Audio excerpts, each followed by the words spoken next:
Everyone, मैं सुनीता सिंह स्वागत करती हूँ आप सभी का एयर केमिस्ट्री क्लासेस में। और आज अपनी क्लास में अभी करेंगे class 12 chemistry chapter 10 haloalkanes and haloarenes important question 2023 के लिए। ओके, तो 2023 के लिए आप सभी को पता है कि organic chemistry very very important है आपके लिए। अगर आप स्कोर करना चाहते हैं केमिस्ट्री के अंदर कम पढ़ के, तो उसके लिए सबसे बेहतर उपाय है कि आप ऑर्गेनिक केमिस्ट्री की पढ़ाई पहले कर लें।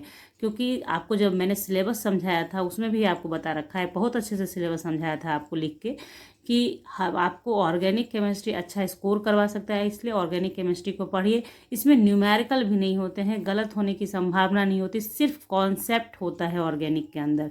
तो जिसने कॉन्सेप्ट पे बनाई पकड़, उसका हो गया बेड़ा पार। ओके, तो कॉन्सेप्ट मेरा काम ही है, कॉन्सेप्ट देना आपको बच्चों। कॉन्सेप्ट देने में ही मेरी वीडियोस लंबी हो जाती है। इस वजह से कॉन्सेप्ट को ध्यान से समझिए, सुनिए, और एक बार आपने कॉन्सेप्ट को पचा लिया ना, फिर आपके लिए कुछ भी टफ नहीं रह जाता है। ठीक है, तो ज़्यादा बातें नहीं करेंगे, लेकिन हाँ, यहाँ पे एक चीज़ मेंशन करूँगी बच्चों कि अगर आप वीडियो अभी तक देख रहे हो, तो अगर आपको लगता है तो आप स्किप करके वीडियो को पहले एनालाइज कर लो कि क्या ये वीडियो यूज़फुल है आपके लिए। तब आप इसको बारीकी से, अगर आपको लग जाए कि हाँ ये वीडियो काम का है, तब आप लेकिन स्टार्टिंग से पूरी बातों को सुनना कि मैं क्या क्या कहाँ कहाँ बोलती हूँ। क्योंकि बहुत सारे ऐसे क्वेश्चंस होते हैं जो एक ही क्वेश्चंस होते हैं, उसके आंसर मैं बताती हूँ, फिर बीच में आपको बताऊँगी कि इस क्वेश्चन को ऐसे भी पूछा जा सकता है, आंसर ऐसे लिखना है। तो इस तरीके की बातें बीच बीच में बताती चली जाऊँगी, तो वो चीज़ को कैच कीजिएगा, समझिएगा, दिमाग में रखिएगा, तो आपका एक भी क्वेश्चन नहीं छूटेगा बच्चों। ये अश्योरेंस मैं आपको दे सकती हूँ। ठीक है, तो चलिए यहाँ पे क्लास को स्टार्ट कर लेते हैं फटाक से, और देखते हैं हेलो अल्केन्स और हेलो अरेन्स क्या है। तो सबसे पहली बात आप समझिएगा कि आप थोड़ा सा इंट्रो ले लेते हैं हम लोग कि हेलो अल्केन्स का पहचान क्या है। तो हेलो अल्केन्स का पहचान है जब अल्काइल के साथ, एनी अल्काइल ग्रुप, आर से अल्काइल को रिप्रेजेंट करते हैं, कोई भी अल्काइल ग्रुप किसी भी हैलोजन के साथ अटैच है, तो that is your haloalkanes. Alkyl with halogen called haloalkane. जैसे आप समझ सकते हैं कि CH3Cl है, C2H5Br है, कोई भी अल्काइल हेलोजन के साथ। ठीक है, उसी तरह से हेलो अरेन्स का मतलब हुआ कि halogen group directly attach to phenyl group, यानी कि बेंजीन रिंग के साथ डायरेक्टली अटैच हो, या फिर इस तरह से बेंजाइल के फॉर्म में हो। ठीक है, तो इसे हम लोग हेलो अरेन्स के अंतर्गत रखते हैं, हेलो अरेन्स कहते हैं। क्लियर? मतलब आपने क्या समझा कि इस चैप्टर्स में आपको पढ़ना क्या है, इस तरह के कंपाउंड का पढ़ाई करना है और इस तरह के कंपाउंड का पढ़ाई करना है। इसी से मैकेनिज्म जो भी होगा, इसका नेम रिएक्शन जो होगा, कन्वर्सन जो होगा, जो भी होगा, सब इन्हीं दोनों के बीच का रहेगा। Okay, clear? ये आपने समझ लिया, यही मेंबर है आपके इस ये का चैप्टर का। ओके, चलिए, उसी तरह से मैंने यहाँ पे आप बच्चों के लिए मेंशन किया है और बता रही हूँ कि एक चीज़ तो है कि जब ऑर्गेनिक केमिस्ट्री की बात आती है तो आपको नॉमेनक्लेचर आता ही आता है, आईयूपैक सिस्टम लिखना आएगा ही आएगा। तो यहाँ पे 2-3 क्वेश्चन मैंने मेंशन कर दिया ताकि आपको एक और रिवीजन दे सकूँ। आपको बहुत बारी पढ़ाया है नॉमेनक्लेचर। ठीक है, तो यहाँ पे सिर्फ रिवीजन के रूप में आप लेंगे कि ये मान लीजिए CH3 होल थ्राइस CH2Br ऐसे लिख के दिया था, तो इसको हम लोग क्या करते हैं, ये कार्बन चूंकि अकेला था, तो यही कार्बन का टेट्रावैलेंसी कौन पूरा करेगा, ये CH3 होल थ्राइस। तो यहाँ देखिए ये कार्बन था, होल थ्राइस हमने डाल दिया, यानी CH3 तीन साइड से डाल दिया, CH2Br हो गया। अब आप क्या करोगे, नंबरिंग करोगे।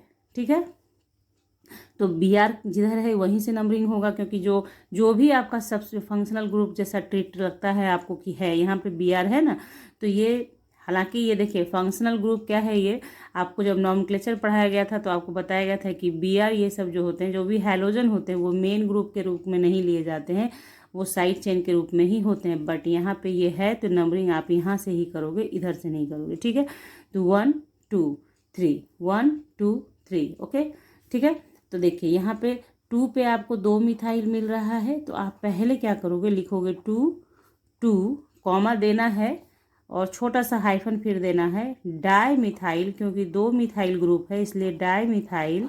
ठीक है, और 3 का मेन चेन है, तो आपका हो जाएगा प्रो।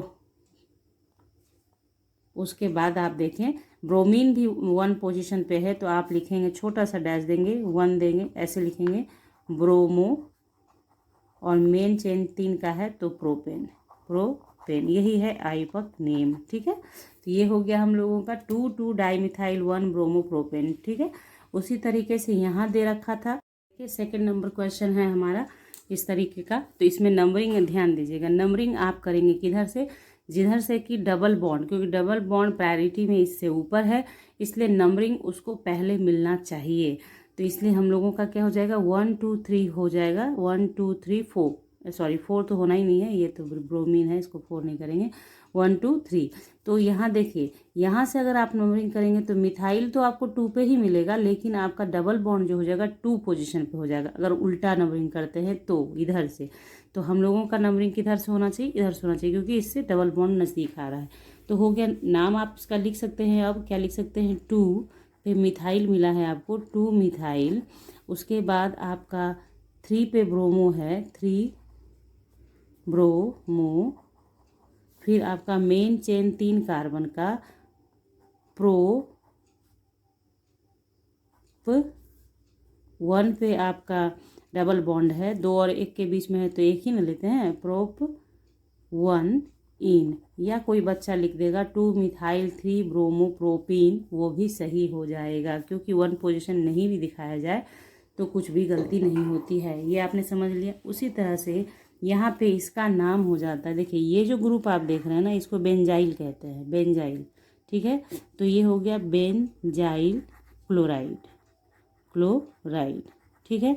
और ये हो गया क्लोरो बेंजीन, बेंजीन क्लोराइड भी बोल सकते हैं इसे आप, क्लोरो बेंजीन भी बोल सकते हैं, क्लोरो बेंजीन, ठीक है, क्लियर। तो इस तरीके से नाम भी आता रहेगा बीच बीच में, मतलब जैसे आप कंपाउंड पढ़ेंगे, कन्वर्सन पढ़ेंगे, तो उस टाइम पे क्या हो जाएगा, नाम दिया रहेगा तो उसका कंपाउंड का स्ट्रक्चर आप बनाओगे तभी तो कन्वर्सन होगा ना। तो ये एक मोटा मोटी मैंने आपको समझा दिया कि हेलो अल्केन्स और हेलो अरीन्स जो होते हैं उनके नामांकन आप कैसे कर सकते हो, नॉमेनक्लेचर कैसे कर सकते हो आईयूपैक सिस्टम में। Okay, clear. और आपको अगर बहुत डिटेल में जाना है, सीखना है, तो चैनल पे अवेलेबल है नॉमेनक्लेचर का वीडियो, वहाँ से आप देख लें, ठीक है। तो चलिए स्टार्ट करते हैं। क्वेश्चन नंबर फर्स्ट देखना। तो देखिए यहाँ पे मैंने सबसे पहला क्वेश्चन आपके लिए सेलेक्ट किया है, what do you understand by nucleophilic substitution reaction, why do haloalkanes undergo nucleophilic substitution reaction. Okay, तो सबसे पहले ये समझना जरूरी है कि न्यूक्लियोफिलिक सब्स्टिट्यूशन रिएक्शन होता क्या है। तो देखिए नाम से ही बहुत सारी बातें क्लियर हो जाती हैं कि न्यूक्लियोफिलिक सब्स्टिट्यूशन का मतलब, सब्स्टिट्यूशन मतलब तो आप समझते हैं किसी एक को हटाकर उसका पोजीशन ले लेना, उसको सब्स्टिट्यूशन कहते हैं, है ना। तो कौन लेगा उसका पोजीशन, तो न्यूक्लियोफाइल लेगा। अब न्यूक्लियोफाइल क्या होता है, तो वो होता है न्यूक्लियस लविंग ग्रुप, यानी कि वैसा आपका ये होगा, अटैकिंग रिएजेंट होगा जिसके पास इलेक्ट्रॉन की अधिकता होगी। बात समझिएगा, इलेक्ट्रॉन अधिक होगा वो न्यूक्लियोफाइल कहलाता है। क्यों, क्योंकि इलेक्ट्रॉन अधिक है तो वो पॉजिटिव सेंटर ढूंढता है अटैक करने के लिए, इसलिए उसका नाम न्यूक्लियोफाइल या न्यूक्लियस लविंग ग्रुप कहते हैं। तो आप पॉजिटिव के पास तभी जाएंगे जब आप बहुत ज़्यादा निगेटिव हैं, ठीक है। तो इस तरीके की बात है, समझना है, सिर्फ थोड़ा थोड़ा सा अगर डिफरेंस है उसको ध्यान से सुनेंगे आपके समझ में आ जाएगा। तो देखिए न्यूक्लियोफिलिक सब्स्टिट्यूशन रिएक्शन का है क्या, a chemical reaction in which a stronger nucleophile यानी electron rich group loves positive centre. मैंने पूरा चीज़ आपको समझा दिया है, लिख दिया है कि न्यूक्लियोफाइल जो होता है वो इलेक्ट्रॉन रिच ग्रुप होता है और वो लव करता है किससे, पॉजिटिव सेंटर से, इसलिए उसको न्यूक्लियस लविंग ग्रुप भी कहते हैं। Substitutes a weaker nucleophile is called nucleophilic substitution reaction, यानी स्ट्रॉन्ग न्यूक्लियोफाइल क्या करता है, वीक न्यूक्लियोफाइल को रिप्लेस कर देता है और उसके जगह पे चला जाता है। जैसे यहाँ पे देखिए, यहाँ पे ये जो है OH माइनस, ये स्ट्रॉन्ग न्यूक्लियोफाइल है, निगेटिव चार्ज है इस पर, यानी इलेक्ट्रॉन की अधिकता है, इलेक्ट्रॉन रिच है, ठीक है, इलेक्ट्रॉन रिच है। तो ये स्ट्रॉन्ग न्यूक्लियोफाइल हो गया। इसने क्या किया, Br माइनस जो कि एक वीक न्यूक्लियोफाइल है उसको रिप्लेस कर दिया, स्वयं उसके जगह पे चला गया। This is your nucleophilic substitution reaction. I think आप समझ चुके हैं कि न्यूक्लियोफिलिक सब्स्टिट्यूशन क्या है। बस सब्स्टिट्यूशन का मीनिंग आप समझते हैं कि एक को हटाकर उसके जगह पे चला जाना, ठीक है। तो न्यूक्लियोफाइल, स्ट्रॉन्ग न्यूक्लियोफाइल क्या करेगा, वीक न्यूक्लियोफाइल को हटा के उसके जगह पे चला जाएगा। Okay, clear. नाउ आगे बढ़िए। Nucleophilic substitution reaction of haloalkanes, यही आपसे पूछा था कि हेलो अल्केन्स जो होता है वो न्यूक्लियोफिलिक सब्स्टिट्यूशन कैसे दिखाता है, तो उसमें आप समझेंगे, बहुत आसान है। आप जानते हैं कि हेलो एल्केन्स का फॉर्मूला ऐसा होता है, मैंने अभी आपको बताया है कि ये चीज़ आपको ध्यान में रखना है, ऐसा होता है। हाँ, उसके बाद देखिए क्या करेंगे हम लोग कि जैसे ये X जो है ये इलेक्ट्रोनिगेटिव है, तो R का जो यहाँ बॉन्डिंग आप देख रहे हैं ना, तो इलेक्ट्रॉन शिफ्ट हो जाता है, थोड़ा सा हेलोजन की तरफ इलेक्ट्रॉन शिफ्ट हो जाएगा। देखिए थ्योरी मैंने यहाँ लिखा हुआ है, आप इसको कर सकते हैं, लिख सकते हैं। यहाँ पे एक्स क्या है, हेलोजन है, इसलिए ये इलेक्ट्रॉन को अपनी तरफ अट्रैक्ट कर रहा है, जिसके कारण इस पे पार्शियल निगेटिव हो जाएगा, इस पे पार्शियल पॉजिटिव चार्ज हो जाता है, जिसके कारण देखिए यहाँ पार्शियल पॉजिटिव हो गया। तो इस कार्बन के ऊपर अब nucleo electron rich group attack कर सकता है, क्योंकि ये पॉजिटिव है, इसको इलेक्ट्रॉन की आवश्यकता है, तो इसके ऊपर कौन अटैक करेगा, न्यूक्लियोफाइल अटैक कर सकता है। उन्हीं बातों को यहाँ पे देखिए, इसके माध्यम से समझिए। ये आपका इस तरीके से है, तो ये जेड, जैसे जेड मान लीजिए यहाँ पे ये न्यूक्लियोफाइल है, इलेक्ट्रॉन रिच सिस्टम है, तो ये इसके पास आ सकता है और आ गया। जेड यहाँ अटैच हो गया, एक्स माइनस को रिप्लेस कर दिया, क्यों, क्योंकि ये वीक था, ये स्ट्रांग था। तो आप सभी को पता है कि जो स्ट्रांग लोग होते हैं वो कमज़ोर को रिप्लेस कर देते हैं, तो वो यहाँ पे चीज़ हो गया। उन्हीं बातों को मैंने यहाँ लिखा है, आप लिख ले सकते हैं। In haloalkanes RX the halogen is more electronegative than carbon, thus CX bond is polarized as this, therefore a nucleophile electron rich species attacks the positively charged carbon atom and replace the negatively charged halogen from RX, thus a new product is formed। Clear, आपने समझ लिया कि क्यों hello alkane show करता है nucleophilic substitution reaction. बहुत interesting topic है ये, बहुत इंटरेस्टिंग क्वेश्चन है। एक बार कॉन्सेप्ट का घुट्टी पी लें आप लोग, बहुत बहुत फ़ायदा मिलेगा आप लोगों को। तो ये आप समझ चुके हैं। चलिए क्वेश्चन नंबर 2 पे आते हैं हम लोग। देखिए क्वेश्चन नंबर 2 मैंने लिया है, जस्ट मिलता जुलता ही है, लेकिन थोड़ा सा इसमें भी कॉन्सेप्ट लेंगे आप।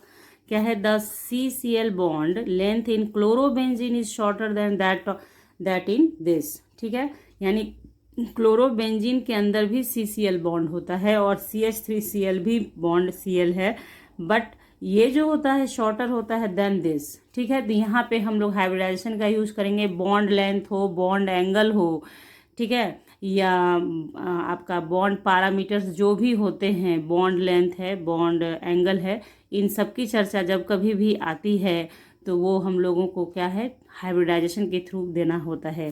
तो यहाँ पे देखिए आप समझ सकते हैं कि यहाँ पे ये जो कार्बन है ये sp3 हाइब्रिडाइज है, जबकि यहाँ पे ये कार्बन से जो अटैच है Cl ये sp2 हाइब्रिडाइज है।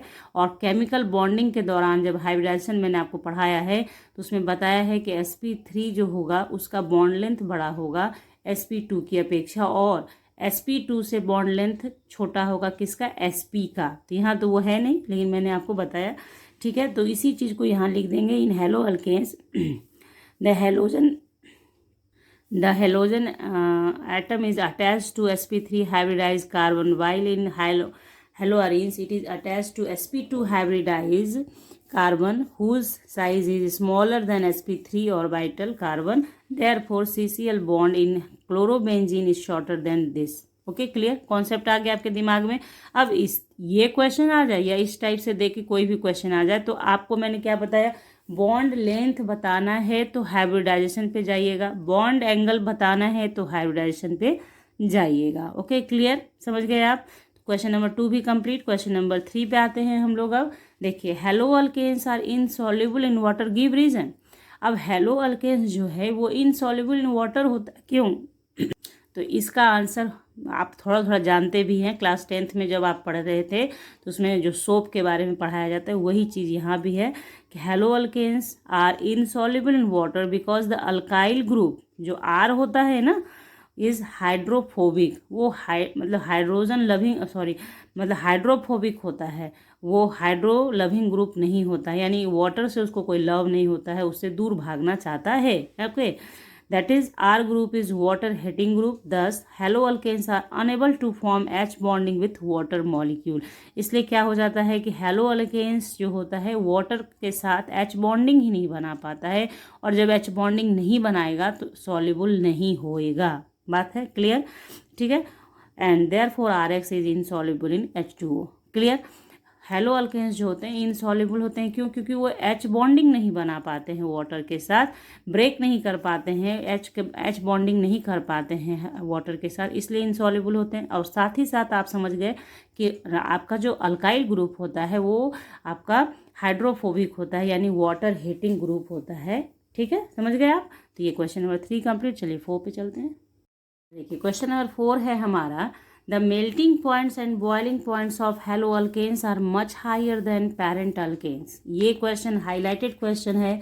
Number of times CBSE board, Bihar board, any board जिसमें भी ये हेलो अल्केन्स हेलो अरेन्स पढ़ना है, ये बहुत इंपॉर्टेंट क्वेश्चन हो जाता है आप लोगों के लिए कि जो हेलो अल्केन्स होते हैं अपने पेरेंट अल्केन से, मान लीजिए कि जैसे आपने पेरेंट अल्केन मतलब मान लीजिए CH4 से आपने क्या बना लिया CH3X, इस ये पेरेंट अल्केन हो गया इसका, इस कंपाउंड का। तो यही कह रहा है कि इसका जो होता है मेल्टिंग एंड बॉइलिंग पॉइंट जो होता है ज़्यादा होता है देन दिस। ओके, यही पूछा गया है क्वेश्चन में कि तो देखिए मेल्टिंग पॉइंट और boiling point are larger if the intermolecular forces are strong. The intermolecular force due to van der Waals attraction are strong if the molecular mass is large। तो molecular mass किसका large होगा?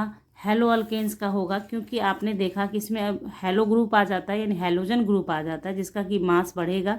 Hydrogen से तो ज़्यादा ही होगा ना। यहाँ पे क्या है, हाइड्रोजन को रिप्लेस करके एक्स आया है, तो एक हाइड्रोजन का मास कितना, उसको रिप्लेस करके हेलोजन आता है। कोई भी हेलोजन आएगा तो वो हाइड्रोजन से भारी होगा, उसका मॉलिक्यूलर मास ज़्यादा होगा। तो यही बात यहाँ लिखाई गई, इन चीज़ों को ध्यान में रखेंगे। van der Waals attraction are strong if the molecular mass is large। Since the molecular mass of haloalkanes are higher than that of the corresponding alkanes, thus the melting point and boiling point of haloalkanes are higher than parent alkanes। समझ गए आप?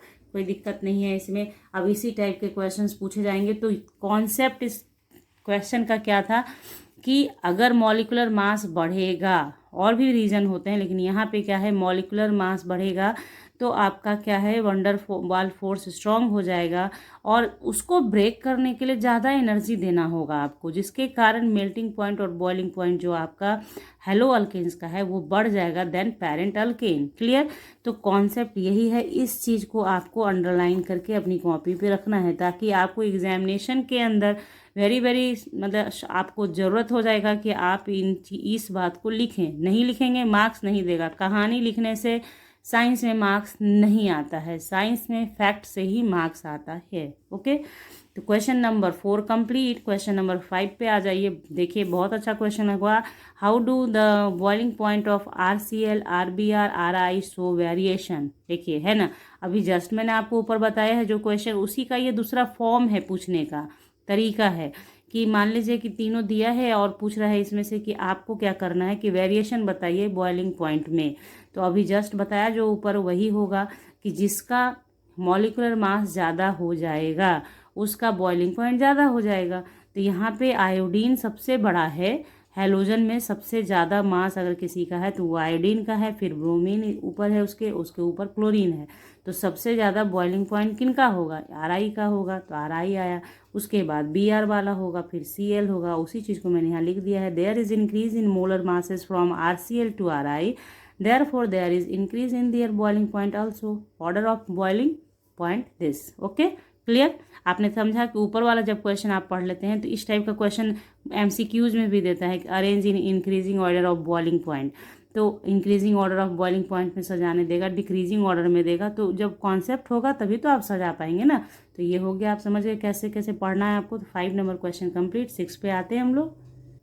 देखिए question number 6, देखिए the boiling point से related है ये सारे questions. किस तरीके से क्वेश्चंस में वेरिएशन आएगा इसकी वजह से ये सारे क्वेश्चन मैं आपको दिखा रही हूँ। Which will have higher boiling points, तो दे दिया कंपाउंड और बोल रहा है इनमें से किसका हायर बॉइलिंग पॉइंट है। जब देखिए आप ध्यान देंगे तो Br है, फिर यहाँ पे CH3, CHCl, CH3 है, इस टाइप से दिया है। तो boiling point of Br is greater than this due to greater molar masses of this. ठीक है, आंसर वही है, बस आपका क्वेश्चन अलग अलग है। क्लियर? कोई दिक्कत नहीं होनी चाहिए आपको। मैंने सिर्फ यहाँ ये दिखाया है आपको कि कभी कभी आपको लगेगा कि ये ब्रांचिंग हो गया, यहाँ क्लोरीन हो गया, अब उसकी वजह से कुछ अलग बात हो जाएगा, ऐसा कुछ भी नहीं है। यहाँ पे जैसे मोलर मास ज़्यादा है तो इसका बॉइलिंग पॉइंट ज़्यादा होगा देन इसके। Okay, clear? समझ गए आप। अब मान लीजिए कोई कंपाउंड दे दे जिसमें एक बी आर देगा, मान लो यहाँ एक बी आर है, पहले यहाँ पे दूसरे कंपाउंड में क्या करेगा कि यहाँ बी आर दे दिया, एक यहाँ पे बी आर लगा देगा, तो पूछेगा कौन ज़्यादा है, तो जिसमें 2 बी आर है उसका ज़्यादा हो जाएगा। तो ये बात आप समझ गए, ठीक है। तो किसी भी तरीके से क्वेश्चन आए, कॉन्सेप्ट बस आपके दिमाग में होना चाहिए, ग्रेटर मोलर मास, बस उसके बाद आप किसी भी आंसर को कर सकते हैं। ओके, ठीक है। चलिए क्वेश्चन नंबर 7 पे। 7 नंबर क्वेश्चन क्या है, haloalkanes undergo nucleophilic substitution whereas haloarenes undergo electrophilic substitution, explain. बहुत इंपॉर्टेंट है, ध्यान से सुनिए इस कॉन्सेप्ट को, ठीक है। हेलो अल्केन्स न्यूक्लियोफिलिक सब्सटीट्यूशन दिखाता है, ये तो मैंने आपको अभी जस्ट बताया है पहले क्वेश्चन पे, ठीक है। लेकिन हेलो अरीन्स क्यों इलेक्ट्रोफिलिक सब्सटीट्यूशन दिखाता है, यानी कि उस पर कौन अटैक करेगा, इलेक्ट्रोफाइल अटैक करेगा, ऐसा क्यों होता है ये समझिएगा। इलेक्ट्रोफाइल का मतलब हो गया इलेक्ट्रॉन लविंग ग्रुप, यानी जिसके पास इलेक्ट्रॉन की कमी होगी वो अटैक करेगा इसके ऊपर आके। ओके, क्लियर, समझ गए। तो चलिए, हेलो अरीन्स लाइक क्लोरोबेंजीन मान लीजिए is a resonance hybrid of following resonant structure. तो क्लोरोबेंजीन अगर हम एग्जाम्पल के तौर पे लेते हैं हेलो अरीन्स में, तो यहाँ पे क्लोरोबेंजीन क्या करता है ना, रेजोनेंस स्ट्रक्चर बनाता है, रेजोनेटिंग स्ट्रक्चर बनाता है। बेंजीन एक्स्ट्रा स्टेबल हो जाता है रेजोनेंस के कारण ही। तो इस तरीके से डिफरेंट डिफरेंट रेजोनेटिंग स्ट्रक्चर बनता है, ठीक है। ये ध्यान से देखिएगा, इससे और भी 2-3 क्वेश्चन निकलेंगे सामने। इसलिए ये रेजोनेटिंग स्ट्रक्चर कैसे बन रहा है, चूंकि इलेक्ट्रॉन रिच है तो ये इधर शिफ्ट करता है, इलेक्ट्रॉन को आगे की ओर शिफ्ट होता चला जाता है और डिफरेंट डिफरेंट स्ट्रक्चर बनता है, ठीक है। ये आप समझ गए कि रेजोनेटिंग स्ट्रक्चर बना लिया। Resonance leads to lowering of energy and hence greater stability, energy lower कर देता है रेजोनेंस, और इसलिए एनर्जी लो हो गया तो स्टेबिलिटी आगे हो जाता है, बढ़ जाता है। On the other hand no such resonance is possible in haloalkanes. तो अगर आप देखेंगे कि रेजोनेंस ऐसा कोई भी चीज़ नहीं पाया जाता हेलो अल्केन्स के अंदर जो कि हेलो अरीन्स में पाया जा रहा है। Halogens that are directly attached to benzene ring are ortho-para directing in electrophilic substitution reaction. This is due to greater electron density at this position in resonance. ठीक है, तो यहाँ पे जो क्वेश्चन था कि इलेक्ट्रोफिलिक सब्सटीट्यूशन क्यों होता है, इलेक्ट्रॉन लविंग ग्रुप क्यों जाएगा, क्योंकि आप देख रहे हैं जब रेजोनेटिंग स्ट्रक्चर बन रहा है तो बेंजीन रिंग में जगह जगह इलेक्ट्रॉन है। यहाँ देखिए, यहाँ पे दिखाया गया कि शिफ्ट हुआ इलेक्ट्रॉन ऐसे, तो यहाँ इलेक्ट्रॉन हो गया, फिर शिफ्टिंग हो रहा है आगे की ओर, वो छोड़ दीजिए आप, यहाँ पे इलेक्ट्रॉन है ना, तो इस पे कौन अटैक कर सकता है, जिसके पास इलेक्ट्रॉन का कमी होगा, यानी कि इलेक्ट्रोफाइल। इलेक्ट्रोफाइल का मतलब होता है, इलेक्ट्रोफाइल का मतलब electron loving group, electron loving group, समझ गए आप। इलेक्ट्रॉन लविंग ग्रुप इस पे अटैक करेगा आके, मतलब मान लीजिए कि कोई भी पॉजिटिव आप ले सकते हैं, जैसे कि नाइट्रो बनाते हैं NO2+, तो ये अटैक करेगा इसके ऊपर आके, है ना। तो यही चीज़ है, क्योंकि ये जो आपका क्लोरोबेंजीन है या हेलो अरीन्स जो है वो रेजोनेटिंग स्ट्रक्चर बनाता है, जिसके कारण बेंजीन रिंग जो होता है इलेक्ट्रॉन रिच हो जाता है, जिसके कारण उसके ऊपर इलेक्ट्रोफाइल ही अटैक कर सकता है, यानी इलेक्ट्रॉन लविंग ग्रुप अटैक कर सकता है, जबकि ऐसा कुछ भी हेलो अल्केन्स में नहीं पाया जाता है। अब यहाँ पे ध्यान देंगे आप, इसी में आप समझ सकते हैं, ये क्वेश्चन एक मैंने लिखा है आपके लिए, ये जो आंसर मैंने लिखा कि ये जो भी होता है वो ऑर्थो पारा डायरेक्टिंग होता है, इलेक्ट्रोफाइल जो अटैक करेगा वो ऑर्थो पारा होगा, ऑर्थो पोजीशन और पारा पोजीशन पाएगा। इसका रीजन क्या है, तो इस टाइप से एक क्वेश्चन किसी साल आपका पूछा था, haloarenes undergo electrophilic substitution at ortho and para position, explain why. बात आ रही समझ में। ये क्वेश्चन बहुत इंपॉर्टेंट है, ये पूछा गया क्वेश्चन है कि, तो देखिए यहाँ पे ऑर्थो एंड पारा पोजीशन पे ही इलेक्ट्रोफिलिक सब्सटीट्यूशन क्यों शो करता है, देखिए ध्यान दीजिए यहाँ पे, ये जो आप रेजोनेटिंग स्ट्रक्चर देख रहे हैं, ये रेजोनेटिंग स्ट्रक्चर, तो देखिए ये पारा होता है, जहाँ भी आपका ग्रुप है ना वो पारा पोजीशन हुआ, पारा से सटा हुआ ऑर्थो हो गया, ये मेटा हो गया, फिर से पारा हो जाता है, फिर रिपीट हो जाता है, ठीक है। तो आप देख रहे हैं कि रेजोनेटिंग स्ट्रक्चर जब बन रहा है तो ये कौन सा पोजीशन है, देखिए ये ऑर्थो है ना, तो इधर भी ऑर्थो ही होगा, ये मेटा है तो ये मेटा है, और ये पारा और पारा है, ठीक है। तो ऑर्थो पोजीशन पे इलेक्ट्रॉन है, इसलिए जो ग्रुप अटैक करेगा वो किस पोजीशन पे आएगा, ऑर्थो पे आएगा, ठीक है। उसके बाद आप देख रहे हैं कि इलेक्ट्रॉन का शिफ्टिंग हुआ, और इलेक्ट्रॉन कहाँ दिख रहा है आपको, पारा पोजीशन पे दिख रहा है। इलेक्ट्रॉन कहाँ दिख रहा है, पारा पोजीशन, देखिए पारा पोजीशन पे है। तो फिर जो ग्रुप अटैक यहाँ करने वाला ग्रुप यहाँ अटैक कर लेगा। अगर मान लीजिए आगे अटैक करने की बात होगी तो पारा पोजीशन पे अटैक करेगा। और मैंने कहा कि ये मेटा पोजीशन है, तो आप देखेंगे कि मेटा पोजीशन पे तो इलेक्ट्रॉन है ही नहीं। मेटा पोजीशन पे इलेक्ट्रॉन है कहीं भी, यहाँ चाहे यहाँ यहाँ कहीं भी दिखा आपको? नहीं दिखा। इसलिए मेटा पोजीशन पे आपका इलेक्ट्रोफिलिक ग्रुप नहीं आएगा इन दिस रिएक्शन। बात आ रही है आपके समझ में? तो क्वेश्चन आपको ये भी आ सकता है, ये भी आ सकता है, तो दोनों आप कर सकते हैं, यानी कि 7, 8 ये क्वेश्चन आप बना सकते हैं इसको। ठीक है, कॉन्सेप्ट आपके समझ में आ गया कि जब रेजोनेटिंग स्ट्रक्चर बनता है तो रेजोनेटिंग स्ट्रक्चर में ऑर्थो पोजीशन पे इलेक्ट्रॉन है, इसलिए ऑर्थो पोजीशन पे इलेक्ट्रोफाइल जा सकता है। पारा पोजीशन पे इलेक्ट्रॉन है, इसलिए पारा पे जा सकता है। बट मेटा पे है ही नहीं इलेक्ट्रॉन, इसलिए इलेक्ट्रोफाइल अटैक करेगा कैसे? नहीं कर सकता है। ठीक है, तो ये क्वेश्चन का आंसर आपका यहाँ से, चाहो तो आप ये ही लिख देना तो भी आपका काम हो जाएगा, लेकिन ये स्ट्रक्चर आपको बना के दिखाना पड़ेगा एग्जामिनेशन के अंदर, तभी आपको फुल मार्क्स आएंगे। Okay, clear? चलें आगे 9th नंबर क्वेश्चन पे हम लोग। ये आप 7 और ये आपका 8 नंबर हो गया। 8 नंबर ये आपका हो गया। क्लियर? इंपॉर्टेंट है, पहले से स्टार मार के रखा है आपके लिए। Why is chloroform CHCl3 stored in dark bottles and filled up to the stopper. ठीक है, एकदम स्ट्रॉन्ग इंट्यूशन है मुझे, ये क्वेश्चन आएगा ही आएगा आपको। तो यहाँ पे देखिए क्या है कि क्लोरोफॉर्म को डार्क बॉटल में क्यों रखा जाता है और क्यों उसको फिल्ड किया जाता है अप टू स्टॉपर? तो बस ऑक्सीजन के कांटेक्ट में नहीं आने के लिए ऐसा किया जाता है कि ऑक्सीजन के कांटेक्ट में जैसे ही क्लोरोफॉर्म आता है वो रिएक्शन कर लेता है और पॉइजनस गैस बनाता है। ठीक है, पॉइजनस कंपाउंड का फॉर्मेशन करता है। बस यही रीजन है, उन्हीं बातों को यहाँ लिखा है। In the presence of sunlight chloroform, देखिए डार्क बॉटल में क्यों रखा गया? क्योंकि सनलाइट के कॉन्टेक्ट में भी नहीं आए। Chloroform is oxidised by oxygen of air and poisonous substance called phosgene, जिसका नाम है कार्बोनाइल क्लोराइड, इज फॉर्म्ड। ठीक है, तो ये आपको याद कर लेना है। ठीक है, तो chloroform react with oxygen in presence of sunlight, तो ये बना लिया COCl3 कार्बोनाइल क्लोराइड, जो कि पॉइजनस नेचर का होता है, जो अच्छा नहीं होता है। ठीक है, तो इसलिए उसको क्या किया गया? डार्क बॉटल में रखा गया ताकि वो सनलाइट के कांटेक्ट में नहीं आए। ठीक है, और साथ ही साथ स्टॉपर तक भरा जाता है to prevent the direct interaction of sunlight. CHCl3 is stored in dark bottles and to exclude the contact with air, oxygen of air, the liquid is filled up to the stopper of the dark bottle. Clear? मतलब air के contact में नहीं आए, किसी भी तरह से bottle में पूरा पूरा भर दीजिए उसको, तो एयर नहीं आएगा, जिसके कारण वो उससे रिएक्शन करेगा नहीं। ठीक है, बात आगे समझिए। डार्क हो गया बॉटल, सनलाइट से उसका कांटेक्ट तोड़ दिया आपने, अब पूरी तरह से फिल्ड कर दिया, तो उसका एयर के साथ कांटेक्ट नहीं हो पाएगा। क्लियर?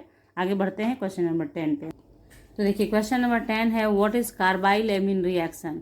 बहुत इंपॉर्टेंट है, ध्यान रखिएगा। इसमें एक भी ऐसा क्वेश्चन नहीं है जैसे मैं ये कहूँगी कि ये नहीं इंपॉर्टेंट है, क्योंकि मैंने इंपॉर्टेंट निकाल के ही आपके लिए यहाँ पे लाया है। ठीक है, तो कार्बाइल एमीन रिएक्शन पूछ सकता है एग्जामिनेशन के अंदर, तो ध्यान रखिएगा कि ये एक तरह से नेम रिएक्शन के अंतर्गत ही आ जाता है।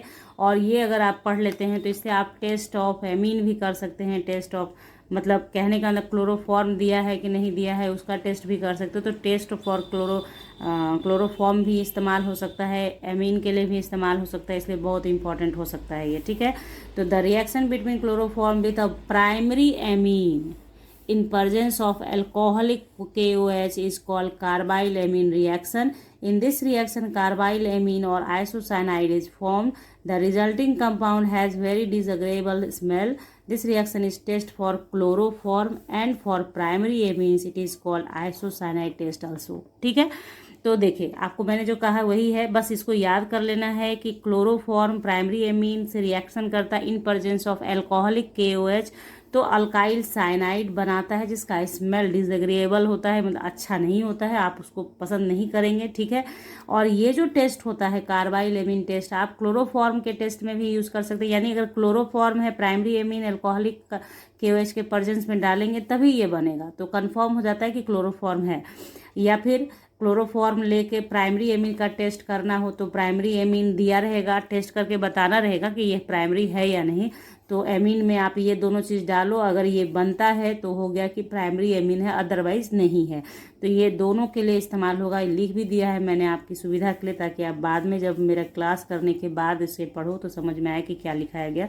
ठीक है, तो आइसोसाइनाइड टेस्ट हो गया आपका। इसे आइसोसाइनाइड टेस्ट के नाम से भी जाना जाता है। This is your carbyl amine reaction. Importance आपने समझ लिया और आई होप कि आपको याद भी हो चुका है। यही है आपका नाइट्राइल ग्रुप। ठीक है, चलिए क्वेश्चन नंबर 11 पे आइए। बहुत ही इंपॉर्टेंट और सिंपल क्वेश्चन। ठीक है, which of the products will be major product in the reaction given below. तो यहाँ पे देखिए रिएक्शन दे रखा है आपका और कह रहा है कि इसमें से मेजर प्रोडक्ट कौन सा है। तो आपने पढ़ा होगा मार्कोनिकॉप्स रूल क्लास 11th के अंदर। नहीं पढ़ा है, फटाक से दौड़िए, भागिए और चैनल पे जाइए, सर्च कीजिए मार्कोनिकॉप्स रूल। बहुत अच्छे से मैंने आपको पढ़ा रखा है। ठीक है, सेपरेट वीडियो है उसका। तो यहाँ पे ध्यान दीजिएगा कि ये क्यों मैंने कहा कि मार्कोनिकॉप्स, क्योंकि दो रूल है। एक आपका पेरोक्साइड इफेक्ट भी है, एक खराश, मतलब उसे पेरोक्साइड को ही खराश इफेक्ट भी कहते हैं, और मार्कोनिकॉप्स रूल भी है। तो उसमें भी आपको मैंने बता रखा है कि अगर एरो के ऊपर पेरोक्साइड लिखा होता तब हम इसे बनाते पेरोक्साइड इफेक्ट के अकॉर्डिंग। लेकिन चूंकि एरो पे कुछ लिखा नहीं है, इट मीन्स कि ये मार्कोनिकॉप्स रूल पे जाएगा। ओके, क्लियर, समझ गए आप। क्वेश्चन कैसे पकड़ोगे आप एग्जाम में, यहाँ अगर पेरोक्साइड लिख देगा तो मेजर प्रोडक्ट चेंज में आएगा। तो कौन ज़्यादा आएगा, जहाँ पे मार्कोनिकॉप्स रूल फॉलो होगा वही आपका मेजर प्रोडक्ट है। तो आई जहाँ यहाँ गया होगा वही मेजर है। तो यहाँ आया है बी में, तो this is your major product. Concept के लिए मैंने ये क्वेश्चन लिखा था सिर्फ कि आपको बता सकूं कि कैसे कैसे क्वेश्चंस आते हैं। ये हो सकता है कि एमसीक्यूज में आपको पूछ देगा, ऐसे ही लिख देगा और पूछेगा आपसे which one is major product according to Markovnikov's. नहीं भी लिखेगा तो ऐसे ही दे देगा। तो ये आपने समझ लिया। ये आपका प्रोडक्ट तो ये भी है, लेकिन ये माइनर है, यानी इनका प्रोडक्शन जो है परसेंटेज वाइज कम होता है। क्लियर। क्वेश्चन नंबर 12 पे चलिए। तो देखिए क्वेश्चन नंबर 12 मैंने यहाँ लिखा है आपके लिए, classify the following compounds as primary, secondary and tertiary halides. ठीक है, तो सबसे पहले यहाँ पे जो कंपाउंड दिया है इसे प्राइमरी, सेकेंडरी, टर्शियरी में बताना है आपको। तो नंबर फर्स्ट हम लिखेंगे 1 ब्रोमो ब्यूटीन है। 1 ब्रोमो ब्यूटीन, तो ब्यूटीन है, इट मीन्स कि आप क्या करेंगे, लिखेंगे 4 कार्बन, 1 2 3 4। ब्यूटीन लिख दिया है। ब्यूटेन 1 इन, ये क्या होता है। तो ये थोड़ा सा ज़्यादा लिखा गया, इसको कट कर दीजिए। ब्यूटीन है ये। ठीक है, तो देखिए यहाँ पे 1 पे ब्रोमो है, तो यहाँ 1 पे ब्रोमो डाल दीजिए आप, और 1 पे ही आपका डबल बॉन्ड होगा, इसलिए यहाँ नंबर नहीं दिया गया है, तो यहाँ डबल बॉन्ड भी डाल दीजिए। बचा यहाँ H डाल दीजिए, और इधर आपका 2 बॉन्ड हो चुका है, एक H आएगा, ऐसे आ गया, और ये आपका CH2 CH3 ये हो गया। अभी नहीं बताएंगे प्राइमरी, सेकेंडरी, टर्शियरी, पहले कंपाउंड बनाएंगे। दूसरा है 4 ब्रोमो पेंट 2 इन, तो पेंट 2 इन है, तो 1 2 3 4 5 हो गया। 2 पे इन लिखता है, यानी 1 2, यहाँ पे डबल बॉन्ड डाल दीजिए। 4 पे ब्रोमो लिखता है, 1 2 3 4 लिख दीजिए। ठीक है, और हो गया। तो इसी में अब आपको बैलेंस कर देना है, CH3 CH CH CH CH3। Clear, ये आपने कर लिया ना। थर्ड नंबर क्या है वो भी लिख लीजिए, 2 bromo 2 methyl propane. 2 bromo 2 methyl propane है वो। ठीक है, 1 2 3 प्रोपेन हो गया, और 2 पे मिथाइल भी है, CH3 भी है, और ब्रोमो भी है।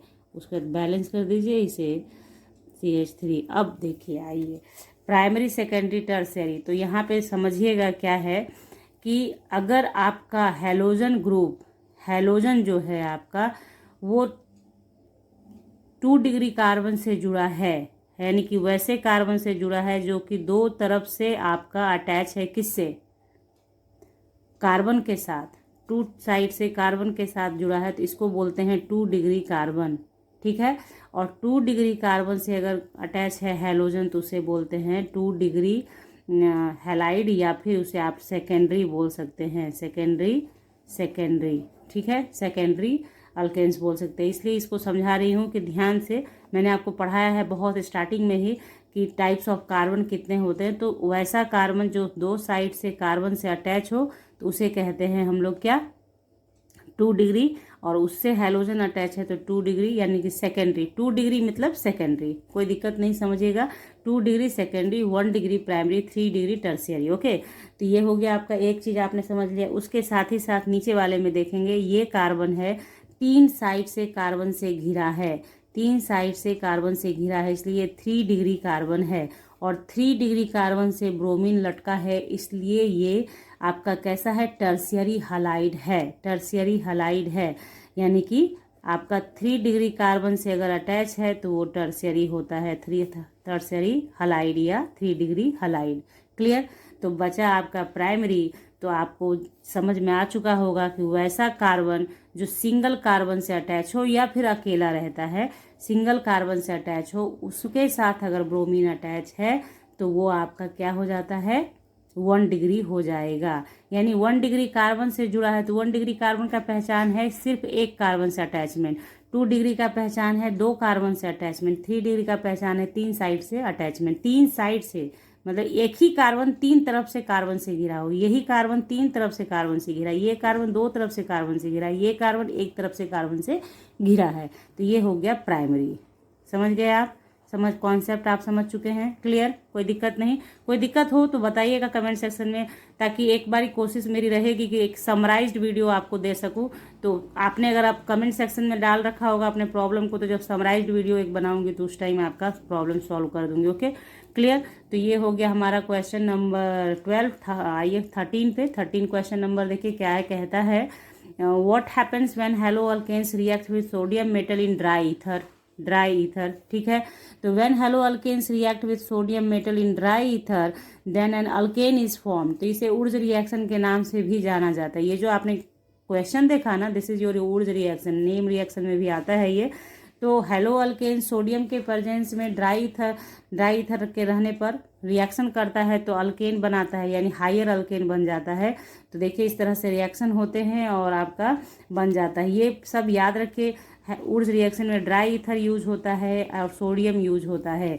तो this is called Urja reaction, इसे उर्ज रिएक्शन भी कहते हैं। और यहीं पे नोट करके आप लिख लेंगे कि जहाँ पे सोडियम इस्तेमाल किया था उर्ज साहब ने, वहाँ पे आप सोडियम को रिप्लेस करके सिर्फ जिंक ला देते हैं, जिंक लिख देंगे तो उस रिएक्शन का नाम बदल के फ्रैंकलिन्स रिएक्शन हो जाएगा। क्लियर। फ्रैंकलिन रिएक्शन पूछेगा, लिखिएगा सब कुछ ऐसा ही, when haloalkanes react with zinc metal आपको करना होगा, zinc metal in dry ether then alkane is form, this is called Franklin reaction. तो बस सोडियम को रिप्लेस कर दीजिए जिंक से, हो गया फ्रैंकलिन। तो ये हो गया आपका 13 नंबर क्वेश्चन कंप्लीट। आइए 14 पे।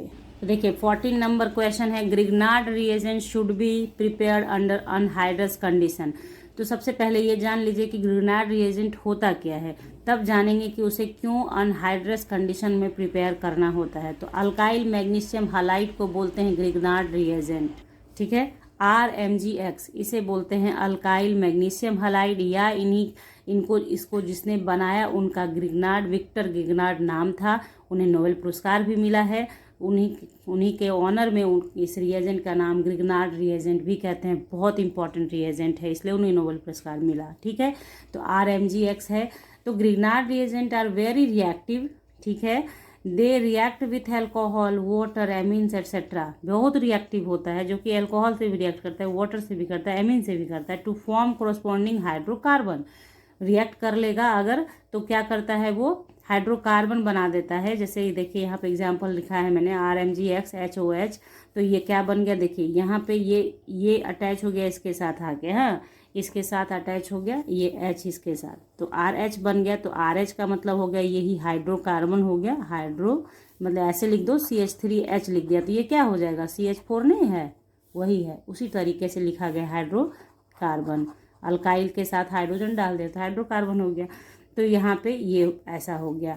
Therefore Grignard reagent must be prepare under anhydrous condition, मतलब कि रिएक्टिव बहुत है और आपका अल्केन बना सकता है रिएक्शन की वजह से, इसलिए उसे अनहाइड्रस कंडीशन में बनाया जाता है, प्रिपेयर किया जाता है। ओके, क्लियर, समझ गए आप।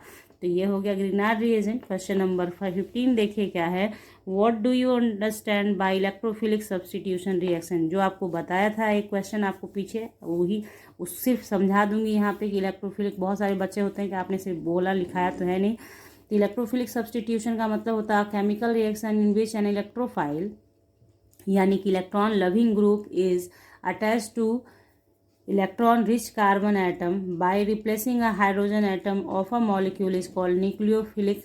देखिए यहाँ पे इलेक्ट्रोफिलिक सब्स्टिट्यूशन आप कर देंगे, ठीक है, इलेक्ट्रोफिलिक सब्स्टिट्यूशन रिएक्शन, ठीक है। तो देख लीजिए, क्लोरोबेंजीन है, नाइट्रेटिंग ग्रुप डाला, ये पढ़ाया है मैंने आपको एमीन वाले का वीडियो में पूरी तरह से अच्छे से। तो यहाँ पे नाइट्रेटिंग ग्रुप है, नाइट्रो ग्रुप अटैच हुआ कहाँ, देखिए ऑर्थो पे और पारा पे, मेटा पे नहीं हुआ है। जो अभी शुरुआत में बताया है वही चीज़ यहाँ पे है। 1 chloro 2 nitrobenzene, 1 chloro 4 nitrobenzene, 1 H atom of chlorobenzene is substituted by NO2 group. Clear, समझ गए। NO2 आपको जस्ट बताया है, उसी चीज़ को नहीं बताऊंगी यहाँ पे। NO2 प्लस होता है तो अटैक करेगा ऑर्थो और पारा पोजिशन पे, ठीक है। क्वेश्चन नंबर 16 देखिए आपका है, the melting point of para dichlorobenzene is much higher than that of ortho and meta dichlorobenzene, give reason, ठीक है। तो पहले तो ये पारा हो गया, पारा dichloro, ortho dichloro, Meta dichloro, clear. तो देखिए पारा dichlorobenzene is symmetrical molecule, symmetrical है। आप देखिए इसको 2 भाग में बांटिएगा तो एकदम आधा आधा हो जाएगा, तो सिमेट्रिकल इसी को कहते हैं, सिमेट्रिक को फॉलो कर रहा है। Para dichlorobenzene is symmetrical molecule because of symmetry. The molecules are properly packed in the crystal lattice of the para dichlorobenzene. Therefore, more energy and high temperature is required to break a lattice and cause melting point of para dichlorobenzene. यानी symmetrical structure होने की वजह से fit बैठता है, जिसके कारण compact structure तैयार हो जाता है। इस वजह से आपको ज़्यादा एनर्जी और टेम्परेचर खर्च करना, इसलिए क्या होता है, पारा डाइक्लोरो का मेल्टिंग पॉइंट ज़्यादा होता है। क्लियर। क्वेश्चन नंबर 17 पे तो देखिए, क्वेश्चन नंबर 17 क्या है, right a brief note on DDT और BHC। इंपॉर्टेंट था इसलिए मैंने यहाँ आपको दिया है, ध्यान रख लीजिएगा इसका। DDT तो आप लोग परिचित हैं इससे, लेकिन इसका फुल फॉर्म भी याद रखिएगा, डाइक्लोरो डाइफिनाइल ट्राइक्लोरो एथेन कहते हैं। बनता कैसे है, क्लोरोबेंजीन क्लोरल से रिएक्शन करता है H2SO4 के प्रेजेंस में। तो ये जो आप बना हुआ देख रहे हैं इसे कहते हैं DDT। इसका आप नाम जब देख रहे हैं लिखा हुआ डाइक्लोरो डाइफिनाइल, तो ये डाइक्लोरो डाइफिनाइल ट्राइक्लोरो, इसके कारण इसके पास 3 क्लोरीन है, ऐसे है ना, ऐसे ऐसे, तो ट्राइक्लोरो और 1 और 2 का मेन चेन है, तो एथेन हो रहा है, ठीक है। तो DDT हो गया ये आपका। तो DDT has high toxicity for insects and such as house fly and mosquito, ये तो आप सब जानते ही हो। DDT also produces some ecological problem and therefore nowadays it use has been reduce, ठीक है। DDT देखिए, ठीक है कि मॉस्किटो और हाउस फ्लाई को ये करता है, आपको मतलब मार देता है, ठीक है, उससे आपको बचा लेता है, लेकिन DDT का खुद का बहुत सारा प्रॉब्लम है, जिससे हम लोगों को हार्म भी होता है, प्रॉब्लम भी होती है, बहुत सारा चीज़ है। आपने पढ़ा होगा सॉइल पॉल्यूशन हो जाता है इसकी वजह से, बहुत तरह का चीज़ है, एयर पॉल्यूशन में काम करता है ये सब। तो इसलिए इनका जो टाइम के साथ इनका इस्तेमाल घटता जा रहा है, दूसरे चीज़ों का इस्तेमाल होने लगा है।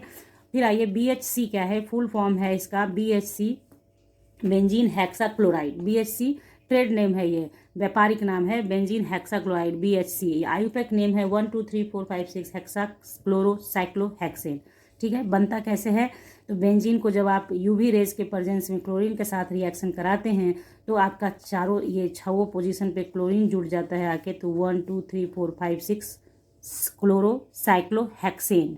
बेंजीन नहीं बोल सकते हैं अब आप, ठीक है। जैसे ही आयुपक नेम लिखा आपने तो रिएक्शन करके ऐसा हो गया, इसलिए ये क्या है, साइक्लोहेक्सेन, और ये क्या है हमारा बेंजीन। दोनों में फर्क होता है, इसमें डबल बॉन्ड होता है अल्टरनेट पोजीशन पे, इसमें नहीं है, इसलिए 1 2 3 4 5 6 क्लोरोसाइक्लोहेक्सेन बोलेंगे, ठीक है।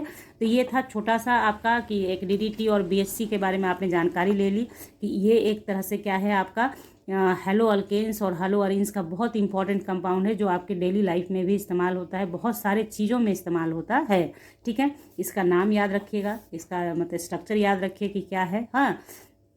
तो इस तरीके से यहाँ पे 17 क्वेश्चंस हमने कर लिया है, और आपने देखा होगा कि इन 17 क्वेश्चंस में कॉन्सेप्ट्स भरमार था, जिससे आप बहुत सारे क्वेश्चन का आंसर कर पाएंगे। आज के डेट में आप न्यूक्लियोफिलिक सब्स्टिट्यूशन से परिचित हैं, आप इलेक्ट्रोफिलिक सब्स्टिट्यूशन से परिचित हैं, आपको ये पता है कि आपका जो हेलोअरीन्स है वो क्यों ऑर्थो पारा डायरेक्टिंग होता है, आपको ये पता है कि आपका जो हेलो अल्कीन्स है वो इलेक्ट्रोफिलिक सब्स्टिट्यूशन ही क्यों शो करता है, हेलो अल्केन्स आपका न्यूक्लियोफिलिक सब्स्टिट्यूशन क्यों शो करता है। मतलब बहुत सारी बातें आपने सीखी हैं, ऐसा नहीं है कि आपने बहुत कम सीखा, आपने बहुत कुछ सीख लिया है और आपको चैप्टर पे कमांड हो चुका है। बस मेरी बातों को ध्यान से सुने, समझें कि क्या कहा जा रहा है। ओके, तो इस आशा के साथ कि ये वीडियो आपके लिए बहुत हेल्पफुल हो। आगे के वीडियोस के लिए सब्सक्राइब करके रखें चैनल को विथ बेल आइकन, क्योंकि आपके ऐसे ही वीडियोज अभी मिलते ही रहेंगे।